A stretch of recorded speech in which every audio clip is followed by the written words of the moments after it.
ناظرین، middle asset میں ایران کے بعد اسرائیل دوسری بڑی جنگ کس سے کرنے جا رہا ہے اور وہ کس کو اپنا دوسرا بڑا دشمن ڈکلیئر کر رہا ہے انہی دنوں، اور اس کے لیے آج کل اس کی کیا تیاریاں ہیں، اور پھر وہ جس کو وہ دوسرا دشمن ڈکلیئر کر رہا ہے وہ کیا سوچ رہا ہے، ان کی کیا تیاریاں ہیں، اور ایک دوسرے کے خلاف اس وقت بیان بازی چل رہی ہے۔ صرف بیان بازی نہیں بلکہ میں نے لفظ تیاریاں استعمال کیا، وہ تیاریاں بھی ہو رہی ہیں، تو وہ کس لیول کی ہیں اور کون سی جنگ ہے اور کیسے ہو سکتی ہے، اور دونوں اسرائیل اور اسرائیل کا وہ مخالف، ان کا تقابلی جائزہ کیا ہے، یہ ایک دوسرے کے ساتھ کس طریقے سے فوجی لحاظ سے پیچھے اور آگے اور آگے اور پیچھے، تو ان تفصیلات کے ساتھ میاں طاہر۔ تو سب سے پہلے تو میں آپ کو بتاؤں کہ ایران کے حوالے سے اسرائیل کی تیاریاں جو ہیں وہ مکمل ہیں۔ آج ہی ابھی تھوڑی دیر پہلے میں نے دیکھی ہے کہ اسرائیل کے جو وزیر اعظم ہیں ان کے آفس کی طرف سے آفیشلی ایک AI جنریٹڈ فوٹیج جاری کی گئی۔ اس میں ایک B-2 بومبر جو کہ امریکہ کا طیارہ ہے، اور یہ آپ کو اس لیے میں بتا رہا ہوں کہ یہ آپ کو یاد ہوگا کہ ایران میں جب حملہ ہوا تھا ایران کے ایٹمی ٹھکانوں پر، تو یہی طیارے تھے جنہوں نے آ کے وہاں پہ بومبنگ کی تھی، اور اس کی کہا جاتا ہے کہ اس کی صلاحیت یہ ہے کہ یہ اتنا بڑا بوم ڈراپ کرتا ہے، پھینکتا ہے، کہ جو وہ کہتے ہیں نا کہ اب میں بہت بڑی دعویٰ تو نہیں کروں گا لیکن بہت گہرائی میں جا کے یہ چیزوں کو اکھاڑ پھینکتا ہے۔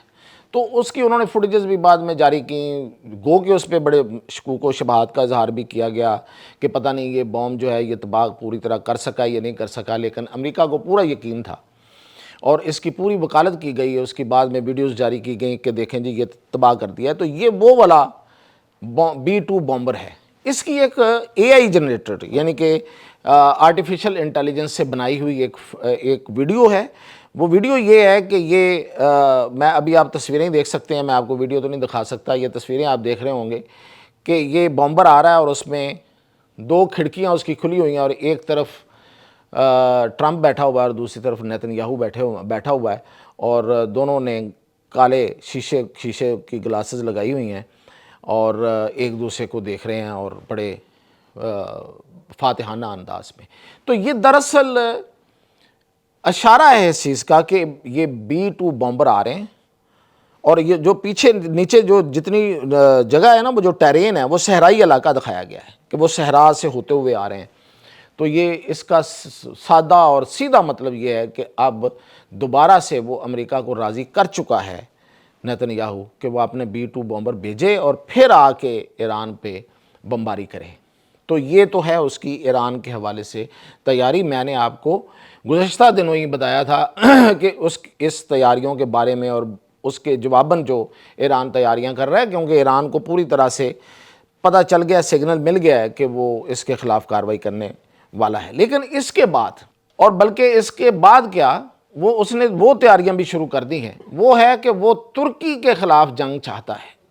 اسرائیل، اور وہ جنگ کا میدان جو ہے وہ ہے سائپرس، جسے کہتے ہیں قبرص۔ قبرص آپ کو پتہ ہے کہ یہ وہ علاقہ ہے جو یونان اور ترکی کے درمیان ایک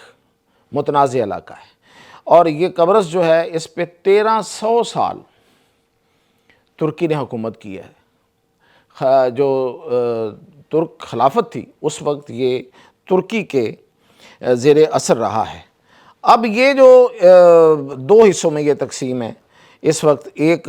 یونان کے پاس ہے اور ایک جو ہے وہ ترکی کے پاس ہے۔ اب یہ جو ترکی کے پاس ہے وہاں اس نے جنگ چھیڑنے کا ارادہ کر رکھا ہے، اور یہ چاہ رہا ہے کہ جو تو اس کے پاس ہے یونان کے پاس، اس پہ تو تقریباً اسرائیل کا قبضہ ہے۔ اس نے سافٹ کو کر لیا ہوا ہے، وہاں پہ جا کے اپنے دفاتر بنا لیے ہیں، اپنے سیناگوگ بنا لیے ہیں، جیسے ان کی عبادت خانے ان کو سیناگوگ کہتے ہیں، وہ بنا لیے ہیں۔ وہاں پہ جا کے ان کی مذہبی ٹریننگ ایوری تھنگ وہاں ہو رہی ہے۔ آپ سمجھیں کہ جس طرح اس نے فلسطین پہ قبضہ کیا ہے، دوسرا قبضہ اس نے سائپرس پہ کر لیا ہے جو یونان کے پاس ہے۔ اب وہ یہ چاہتا ہے کہ جو ترکی کے پاس ہے وہ بھی حاصل کرے۔ اب اس کے لیے ابھی 2 دن اس نے ایک کانفرنس کی ہے جو سائپرس یونان اور اسرائیل کی مشترکہ کانفرنس تھی، اور اس کانفرنس کا موضوع اور مقصد یہ ایک تھا کہ وہ ہم نے حاصل کرنا ہے جو ترکی کے پاس ہے، سائپرس ہے، یعنی کہ اردو میں، عربی میں اسے قبرص کہتے ہیں۔ اب اس معاملے پہ جنگ ضرور ہوگی، کیونکہ ترکی اس کو کسی صورت نہیں چھوڑے گا۔ وہ ترکی تو بلکہ دوسرے حصے پہ بھی دعوے دار ہے، کیونکہ وہ اس کے پاس رہا ہے، اور اسرائیل جو ہے وہ ہر صورت اس سے پنگا کیوں لینا چاہتا ہے؟ کیا صرف قبرص حاصل کرنا؟ نہیں، ایسا نہیں ہے۔ اصل پرابلم یہ ہے کہ جو ترکی ہے وہ فوجی لحاظ سے اس خطے میں سب سے مضبوط اسلامی ملک بن گیا ہے۔ نیوی میں اس کی طاقت اب تقریباً آپ سمجھیں کہ اس خطے کی حد تک تو ناقابل تسخیر ہے۔ اس نے نیوی میں اب دنیا کا جو بڑا بیڑا ہے، 300 میٹر کا لمبا بیڑا، وہ اس نے بنا لیا ہے۔ پھر ڈرون ٹیکنالوجی میں وہ اتنا آگے نکل گیا ہے کہ شاید ہی کوئی ملک اس کے قریب پہنچ سکے چائنا کے علاوہ۔ اور پھر اس نے ایک ڈرون فائٹر جہاز ایسا بنا کے اس نے تجربہ کیا ہے کہ جناب وہ دنیا حیران رہ گئی ہے کہ بغیر پائلٹ کے جہاز، فائٹر جہاز اڑتا ہے اور اسی طرح ساری جنگ لڑتا ہے جس طریقے سے F-16 لڑتا ہے۔ F-16 کے ساتھ انہوں نے اس کا مقابلہ کر کے اس کا مظاہرہ دکھایا باقاعدہ۔ تو اس کے علاوہ میزائل ٹیکنالوجی میں بہت آگے ہے، اور پھر یہ کہ وہ طیارے بنا رہا ہے خود سے، جو کہ مطلب 5th جنریشن طیارہ کان جو ہے، میں نے آپ کو کئی دفعہ اس کی تفصیلات بھی بتائی ہیں، اور سو اینڈ سو آن۔ انہوں نے اس کے علاوہ مطلب یہ کہ ایئر ڈیفنس سسٹم اور سب کچھ اپنا بنانا شروع کر دیا ہے۔ پھر ترکی کی ایک اپنی ایک تاریخ ہے، اس کا ایک فخر ہے، اس کا ایک افتخار ہے اس کا کہ ہم نے پوری دنیا پہ حکومت کی ہوئی ہے۔ وہ ایک قوم ہے، وہ ایک نسل ہے، اور اس کے علاوہ ایک بڑی معیشت ہے، اور پھر ان پہ جو اس وقت حکمران جماعت ہے اس کے جو مطلب عزائم اور اس کے جو نظریات ہیں وہی ناقابل شکست ہیں۔ تو یہ سب کچھ مل کے ترکی ایک بڑی طاقت بن گیا ہے،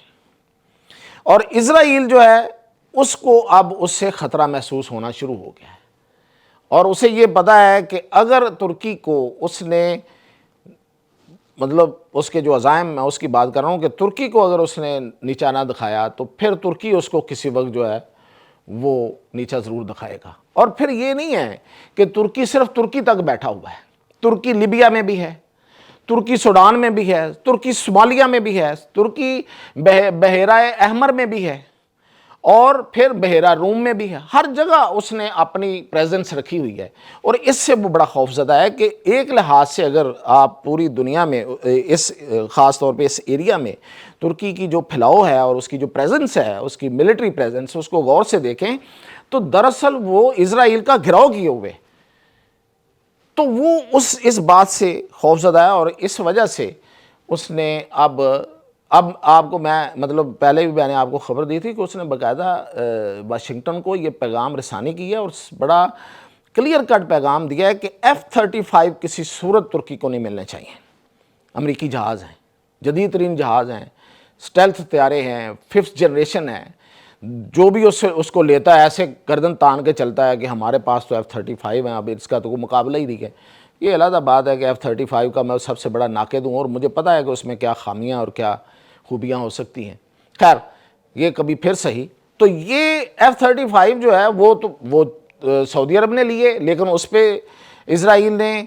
اس طرح سے شور نہیں مچایا، خاموشی سے ایک پیغام دیا، امریکہ مان گیا، اس نے کہا ٹھیک ہے جی، ہم ان کو جو جہاز دیں گے F-35 وہ تھوڑا اس کو کنٹرول رکھیں گے اپنے ہاتھ میں، وہ آپ کے خلاف استعمال نہیں ہوں گے، یہ گارنٹی دی۔ تو اس نے کہا ٹھیک ہے دے دیں۔ اب ترکی تو اس طرح سے کبھی بھی نہیں لے گا، ترکی اگر لے گا تو پوری ٹیکنالوجی لے گا، پورا اختیار لے گا، پورا کنٹرول لے گا اس کا۔ تو پورا کنٹرول لے گا تو پھر وہ سمجھتا ہے کہ یہی تو اس کی یہ اس کے اپنے منہ کے الفاظ ہیں۔ میں اب آپ کو اس کے الفاظ جو یہ نیتن یاہو ہے اس کے الفاظ بتاتا ہوں۔ وہ کہتا ہے کہ ہماری جو فضائی برتری ہے وہ F-35 سے ہے، اور اسے اس کے مقابلے میں کوئی طاقت حاصل کرے یہ ممکن نہیں ہے، یہ ہونے نہیں دیں گے ہم، یعنی کہ ہم F-35 لینے نہیں دیں گے۔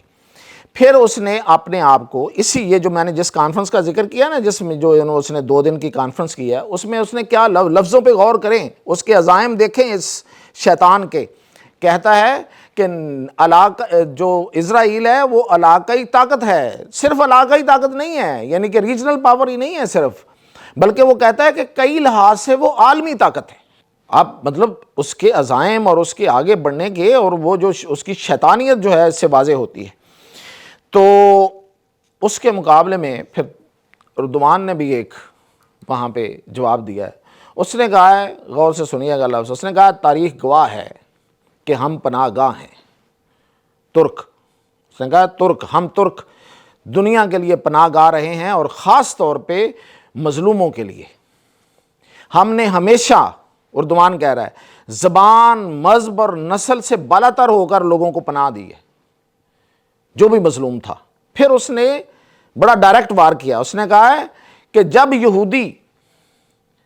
نازیوں سے، یعنی کہ جرمنی میں ان کے ظلم کا شکار ہو کے پوری دنیا میں پناہ ڈھونڈ رہے تھے، اس وقت بھی ہم ہی تھے جنہوں نے ان کو پناہ دی ہے۔ اور پھر اس نے بتایا ہے کہ کہاں کہاں پناہ دی ہے۔ اس نے کہا ہے کہ ہم نے آپ کو، اگر اس میں کاکس کا لفظ ہے، آرمینیا، آذربائیجان، جارجیا، ان سب علاقوں میں ہم نے پناہ دی ہے، کیونکہ اس وقت یہ خلافت عثمانیہ کے ماتحت تھے یہ علاقے۔ پھر اس نے کہا ہم نے بالکن سٹیٹس میں آپ کو پناہ دی، یعنی کہ بلغاریہ اور یہ جو اسٹونیا اور یہ جو سٹیٹس ہیں، ان کو بالکن سٹیٹس کہتے ہیں، ان پہ بھی ان کا کنٹرول تھا۔ پھر انہوں نے کہا ہم نے آپ کو افریقہ میں بھی ہم نہیں پناہ دی، ایشیا میں بھی ہم نہیں پناہ دی۔ کیا بات کرتے ہیں، بڑا منہ توڑ جواب دیا ہے کہ ہم تو پناہ گاہ رہے ہیں، ہم کو آپ آنکھیں دکھاؤ گے؟ اور پھر اس نے کہا ہے کہ ماضی میں بھی ایسا کیا ہے، آج بھی کر رہے ہیں، آئندہ بھی کریں گے، لیکن ترکوں کے حقوق پر کوئی آنچ نہیں آنے دیں گے، وہ بحیرہ روم ہو یا بحیرہ ایجین ہو، یہ دو سمندر ہیں جس پہ اس وقت اس کی پریزنس ہے۔ اور یہ تو میں نے آپ کو بتایا کہ جو اردوان نے جو کہا، اب ایک ترکی کا ایک بڑا اخبار ہے، اس نے ایک اپنی بڑی سرخی لگائی ہے، اور اس نے کہا ہے کہ اسرائیل اس وقت ترکی کا سب سے بڑا دشمن ہے، ترکی بھی اس کو اپنا بڑا دشمن قرار دے رہا ہے۔ تو اس لیے ان ساری، اگر آپ دیکھیں یہ جو میں نے بیانات اور یہ ساری تیاریاں، اس کے اگر آپ جائزہ لیں تو دراصل یہ ایک بڑی جنگ جو ہے وہ شاید ہونے والی ہے۔ ایران کے ساتھ تو ایسا جنگ نہیں ہے، ایران پہ تو وہ حملہ کرے گا اور اپنے وہ مقاصد حاصل کر پاتا یا نہیں کر پاتا یہ تو وقت بتائے گا، لیکن وہ حملہ کرے گا اور نکل جائے گا۔ لیکن ترکی کے ساتھ جب اس کا، اگر وہ اس کا پڑتا ہے، پنجے سے پنجہ ہوتا ہے، تو پھر ترکی اس کو سبق سکھائے گا۔